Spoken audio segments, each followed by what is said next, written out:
এই দোয়া যদি তুমি পড়ো, পাহাড় পরিমাণও যদি ঋণের বোঝা হয়, আল্লাহ এটা পরিশোধের ব্যবস্থা করে দিবে।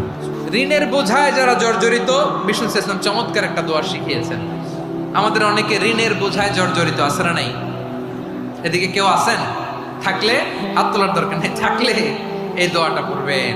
এক সাহাবীর নাম আবু উমামা, নামাজের ওয়াক্ত ছাড়া উনি মসজিদে যেয়ে বসে আছে। বিষ্ণু বললেন, কি রে আবু উমামা, নামাজের তো ওয়াক্ত হয় না, মসজিদে কি?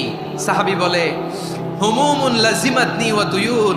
নবী গো, ঋণের বোঝায় এমন টেনশনে আছি, ঘরে থাকতে পারলাম না, মসজিদে চলে আসছে। বিষ্ণু বলেন, আমি কি তোমার এমন একটা দোয়া শিখাবো যেটা পড়লে আল্লাহ তাআলা তোমার ঋণের বোঝা হালকা করে দিবে? আবু মামা বললেন, ইয়া রাসূলুল্লাহ, অবশ্যই শিখাবেন। বিষ্ণু বললেন, তাহলে তুমি পড়বা, আল্লাহুম্মা ইন্নী আউযু বিকা মিনাল হাম্মি ওয়াল হাযান ওয়া আউযু বিকা মিনাল জুবনি ওয়াল বুখল ওয়া আউযু বিকা মিন গালাবাতিদ দাইনি ওয়া কাহরির রিজাল।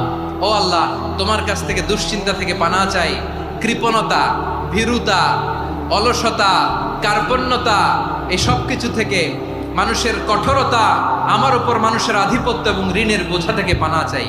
এই দোয়াটা যখন বিষ্ণুনবী শিখাই দিলেন, আবু মামা বারবার এই দোয়া পড়েন, আল্লাহুম্মা ইন্নী আউযু বিকা মিনাল হাম্মি ওয়াল হাযান ওয়া আউযু বিকা মিনাল আজজি ওয়াল কাসাল ওয়া আউযু বিকা মিনাল জুবনি ওয়াল বুখল ওয়া আউযু বিকা মিন গালাবাতিদ দাইনি ওয়া কাহরির রিজাল।